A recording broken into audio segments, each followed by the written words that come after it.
하겠습니다.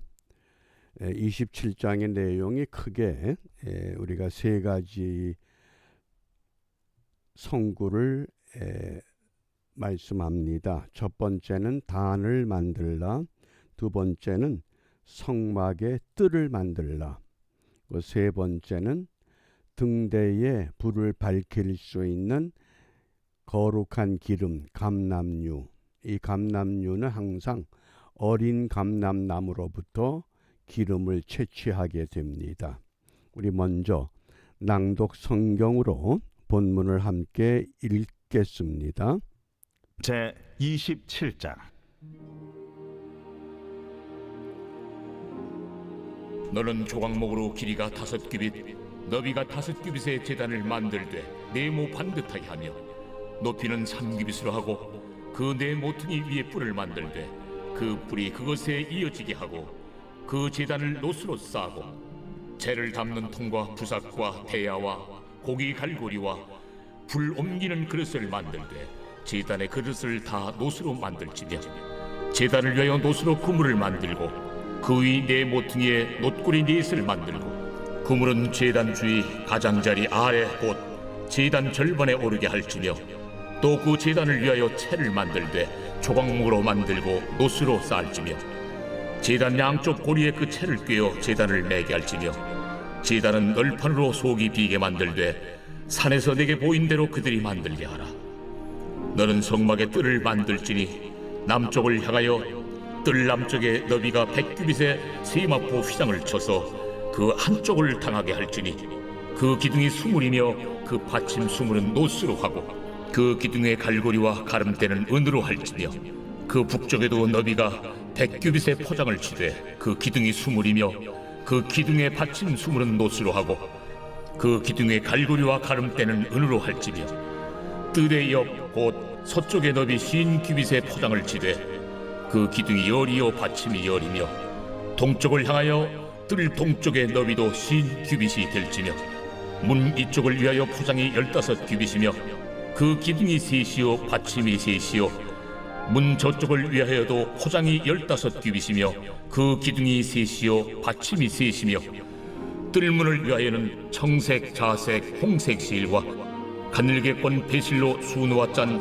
20규빗의 휘장이 있게 할지니 그 기둥이 넷이요 받침이 넷이며 뜰 주위 모든 기둥의 가름대와 갈고리는 은이요 그 받침은 노시며 뜰의 길이는 100규빗이요 너비는 50규빗이요 세마포 휘장의 높이는 5규빗이요 그 받침은 노시며 성막에서 쓰는 모든 기구와 그 말뚝과 뜰의 포장 말뚝을 다 노수로 할지니라. 너는 또 이스라엘 자손에게 명령하여 감나무로 짠 순수한 기름을 등불을 위하여 네게로 가져오게 하고 끊이지 않게 등불을 켜되 아름과 그의 아들들로 회막안 증거궤 앞 휘장 밖에서 저녁부터 아침까지 항상 여호와 앞에 그 등불을 보살피게 하라. 이는 이스라엘 자손이 대대로 지킬 규례이니라. 아멘. 아멘. 우리 오늘 세 가지를 말씀을 하십니다. 첫 번째, 단을 만들라.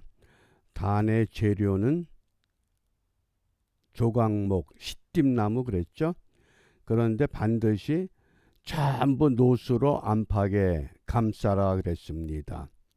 이 조각목, 시띠나무라고 하는 것은 예수님의 인성을 상징합니다. 근데 그 인성을 무엇으로 감싼다? 놋이라고 하는 것. 이 성경에서 놋은 두 가지를 상징합니다. 첫째는 하나님의 심판, 하나님의 심판.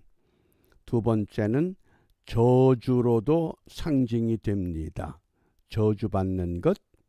특별히 이 심판의 의미로 이 번제단의 놋을 우리가 이해하시면 되겠습니다. 먼저 우리 본문의 1절 말씀입니다. 1절 말씀이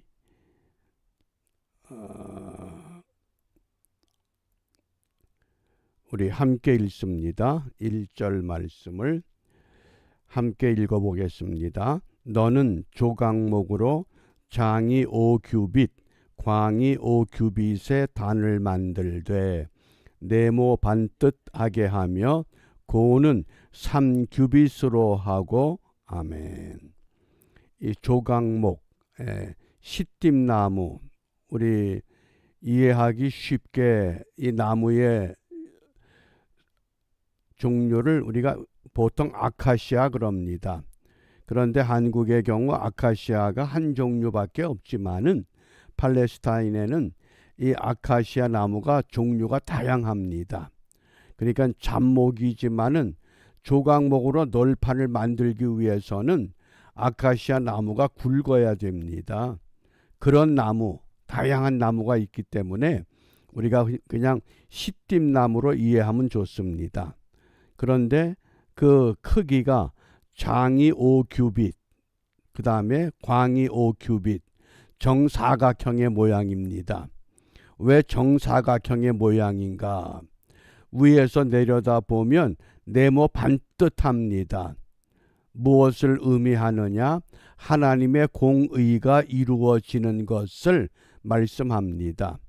그 장이 5규빗, 우리가 1규빗을 대략 그저 한 50cm로 잡으면 5규빗 그러면 2m 50, 또 광이 5규빗 2m 50. 그런데 높이는 3규빗 1m 50으로 만들라 그랬습니다. 우리가 이 단을 다른 말로 번제단 그러죠. 번제단. 우리 이 단이라고 하는 히브리 단어 미즈베아흐가 잡아서 죽인다 그런 뜻입니다. 짐승을 데리고 오면 그 짐승의 머리에 제물을 바치는 사람이 손을 얹어서 자기의 모든 죄를 짐승에게 전가한 후에 그 짐승을 잡습니다. 그래서 제사장은 그 피를 받아 가지고 그 제물을 바친 사람을 위해서 제사를 드리는 역할을 하게 됩니다. 그런데 번제라고 하는 것 히브리 단어에 오라 그럽니다. 오라. 어떤 분들은 올라 그러는데 오라. 그런데 이 오라의 뜻이 올라간다 그런 뜻입니다. 그러니까 짐승을 완전히 태우면 번제단에서 그 연기가 위로 올라가는 겁니다. 그러니까 올라간다 이렇게 이해하시면 우리가 기억하는데 도움이 되겠습니다. 그러면 우리가 어제도 잠깐 소개했습니다마는 이 성막이라고 하는 것은 무엇을 상징한다고 그랬습니까? 성막이 예수님의 몸을 상징합니다. 이건 꼭 기억해 놓으시기 바랍니다. 성막이 예수님의 몸이다. 그래서 성막 문은 예수님은 양의 문이 되신다. 그 문을 열고 바로 앞에 놓여 있는 것이 이게 번제단입니다. 그러면 이 번제단, 오늘 집중적으로 이 번제단을 살펴볼 텐데 이 번제단의 상징이 무엇인가를 우리가 먼저 말씀을 통해서 확인해 봅니다. 출애굽기 29장 42절입니다. 번제단이 어떤 기능인가? 이는 너희가 대대로 여호와 앞에 회막문에서 늘 드릴 번제라. 번제단에서 번제를 드립니다. 내가 거기서 너희와 만나고 네게 말하리라. 그럼 이것이 오늘 우리에게 어떻게 적용이 되느냐? 우리는 번제단이 없잖아요. 우리는 어디에서 만납니까? 예수님이 이미 십자가에서 피 흘려 죽으셨기 때문에 예수님 십자가 밑에서 만나려는 겁니다. 그러니까 우리가 어디에서 예배하든 우리가 예수님의 십자가를 바라보며 그 십자가의 제물 대신 희생의 피를 흘리신 그 예수님 까닭에 우리가 하나님 앞에 담대히 나아갈 수 있는 은혜의 길이 열려 있다고 하는 것, 이것을 잊지 말아야 됩니다. 그것을 어떻게 증거했느냐? 히브리서 9장 14절에 흠 없는 자기를 하나님께 드린 그리스도의 피가, 흠 없는 모든 인류를 대속하기 위해서 세상 죄를 지으신 어린 양이신 예수님께서 그 피가 죽은 행실에서 깨끗하게 하고, 그러니까 예수님의 보혈에 의해서 우리는 깨끗함을 입고 살아계신 하나님을 섬기게 못하겠느냐? 살아계신 거룩한 하나님을 만나게 한다, 그 뜻입니다. 무엇 때문에? 내가 어떤 공을 세우고 의를 행하고 무엇을 해야 영생을 얻겠습니까? 내가 무엇을 하는 것이 아니라 내가 믿기만 하면. 그래서 우리가 이 믿음을 강조하게 됩니다. 그런데 이 번제단에서 아주 중요한 게 있습니다. 첫째는 재료는 무엇이라고 그랬습니까? 조각목, 시띠나무. 시띠나무인데 무엇으로 안팎을 씌웠습니까? 노시라고 하는 것. 그러니까 예수님께서 노수로 씌웠다고 하는, 예수님의 인성이 노수로 씌워졌다.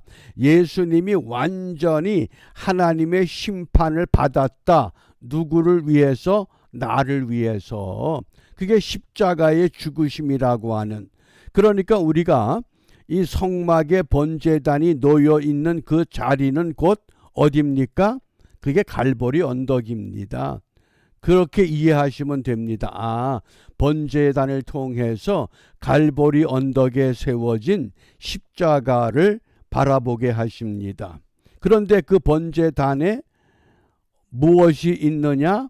반드시 번제단의 이 네 구퉁이에 제단 뿔이 있다 그랬습니다. 제단 뿔. 그 뿔이 무엇이냐? 뿔이 무엇을 상징하느냐? 뭐 뿔이 어떤 소의 뿔, 사슴의 뿔, 이런 것이 힘을 상징한다고 생각하는데 그것이 아니라 이 제단 뿔에 특별한 기능이 있습니다.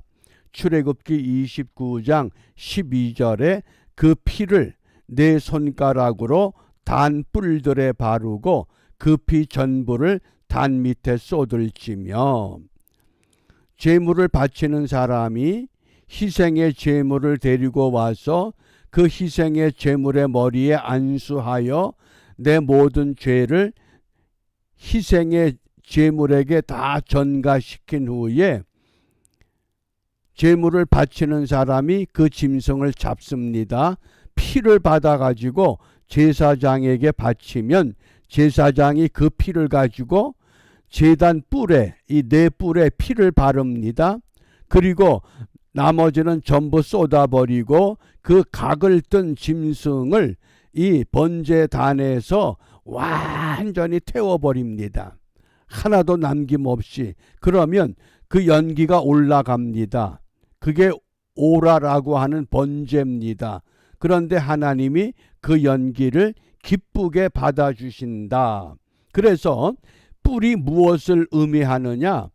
뿔의 피가 발리워짐으로 죄가 용서함을 받고 우리가 새로운 생명을 얻게 된다고 하는 것. 우리가 이것을 정확히 이해하셔야 됩니다. 그래서 성경에 보면 제단 뿔에 이 피를 바르는 이 사례가 레위기 4장 3절, 30절, 34절 이렇게 소개가 됩니다. 그런데 이 번제단을 이 바치는 이 제단을 어디에 놓느냐? 그 아래 토담으로 흙을 쌓아서 이 단을 올려놓고 그 밑에서 나무를 떼야 그물망에 올려져 있는 모든 제물들을 태울 수가 있습니다. 요 원리를 잘 이해하셔야 됩니다. 그냥 번제단에다 넣고 그냥 태우는 것이 아니라 그 밑에 토담을 쌓고 그 토담 아래에서 장작을 넣어서 짐승을 완전히 태우는 번제가 이루어집니다. 그래서 이 번제를 드리는 이 그림을 참조하시면 됩니다. 이렇게 밑에 나무를 넣어서 태우면 짐승은 계속 연기를 내고 다 타고 남으면 이제 그 죄를 끄집어내는 삽, 이런 정리하는 기구들, 그래서 오늘 보면 이 짐승을 태울 때에 죄를 담는 통, 부삽, 대야, 고기 갈고리, 불 옮기는 그릇, 이런 것들을 전부 놋으로 만들라고 하셨습니다. 그래서 오늘 이 놋과 성경에서 이 놋이 무엇을 상징하는가를 기억해 주시기 바랍니다. 오늘 본문 2절과 3절 말씀에 그 내 모퉁이 위에 뿔을 만들되 그 뿔이 그것에 연하게 하고 그 단을 롯으로 쌀지며 죄를 담는 통과 부삽과 대야와 고기 갈고리와 불 옮기는 그릇을 만들되 단의 그릇을 다 놋으로 만들지며. 우리가 이 금속에서 세 가지, 금은 영광을 상징합니다. 그러니까 지성소의 언약궤의 그 뚜껑은 완전히 금으로 만들었습니다. 그것을 우리가 시은좌 그러잖아요. 하나님이 거기에서 모든 백성의 죄를 사하시는, 그래서 완전한 정금으로 만드는, 뚜껑은 완전히 금으로 만들었습니다. 그래서 금은 영광을 상징하고 성경에서 은은 구속을 상징합니다. 구속의 은혜, 그건 은으로 상징하고, 여기 지금 놋은 하나님의 심판을 상징합니다. 모세가 광야에서 불뱀이 백성들을 물어 죽일 때에 하나님께서 무엇을 지시했습니까? 장대에 놋뱀을 만들어서 놋뱀을 바라보라. 그러니까 그것을 믿고 바라본 백성들은 생명을 유지할 수 있지만은 그까진 놋뱀이 무슨 불뱀의 독을 해독하느냐, 믿지 않으면 죽을 수밖에 없습니다. 그때 놋뱀이 상징한 게 뭡니까? 예수님께서 십자가에 못 박혀 하나님의 심판을 받았다고 하는 것, 그것을 상징한 사건이었다고 하는 것 이해하시면 됩니다.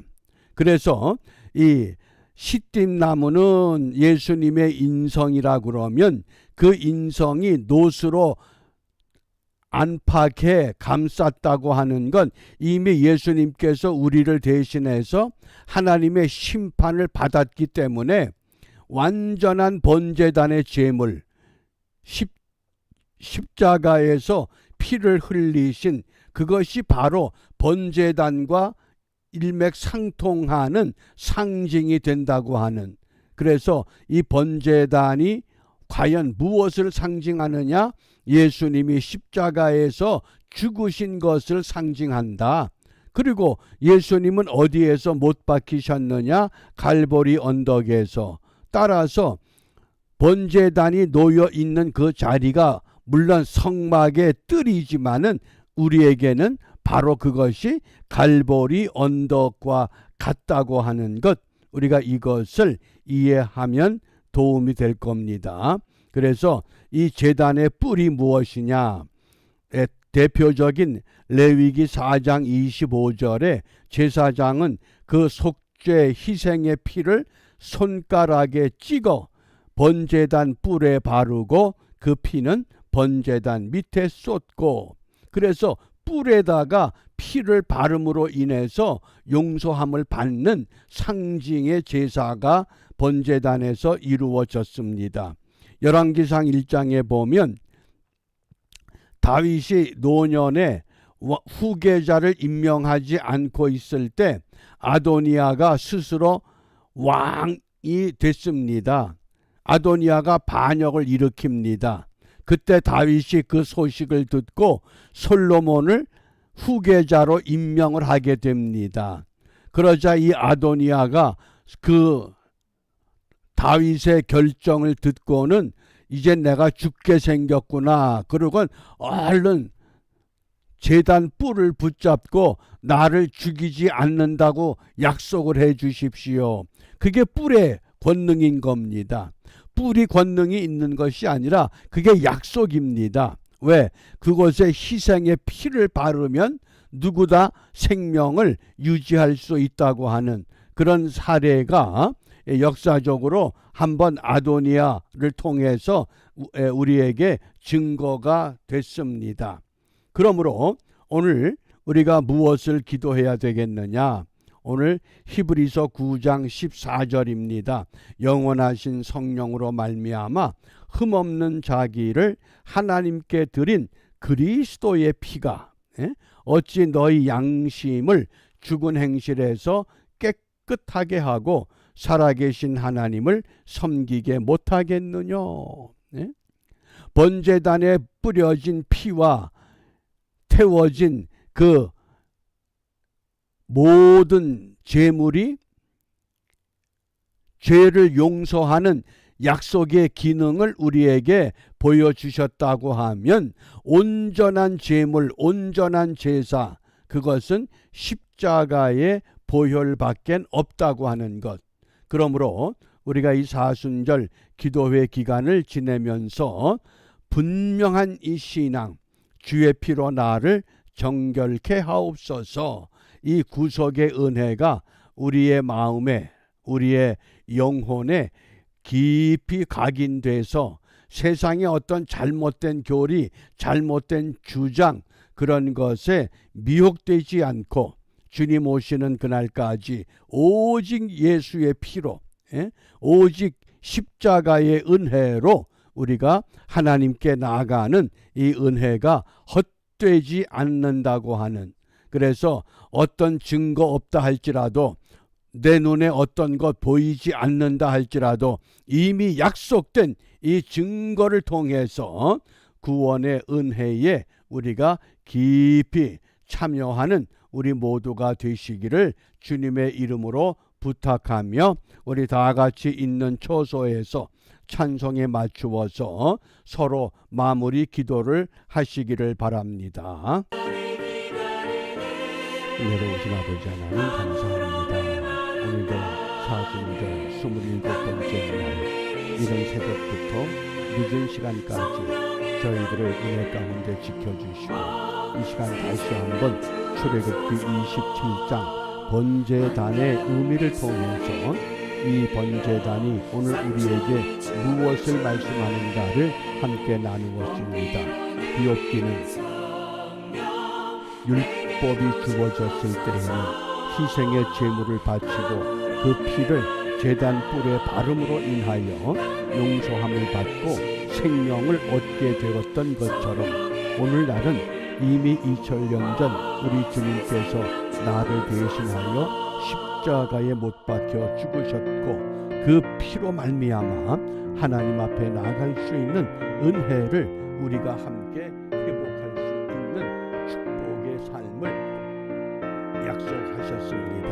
우리가 그 약속을 믿고 오늘도 은혜의 삶을 이 땅에서 영위하도록 도와주심을 감사하며, 비옵기는 우리가 어떤 놀라운 현상이나 또 놀라운 기적 같은 것을 보기 때문에 주님을 믿고 따르는 것이 아니라 이미 약속된 이 표징을 통해서 온전한 믿음의 사람으로 헌신하는 우리 모두가 될 수 있도록 인도하여 주시옵소서.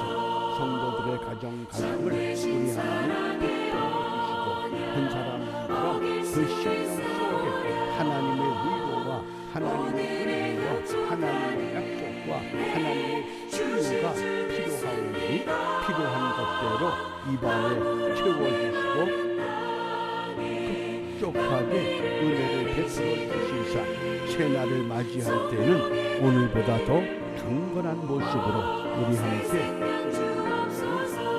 밤이 되도록 도우시고 인도하여 주시옵소서. 우리 주님의 놀랍고 크신 은혜가 오늘도 우리 우리 모두에게 이루어지는 줄 확신합니다. 특별히 황규선 목사님 4차 항암 치료를 시작한다고 합니다.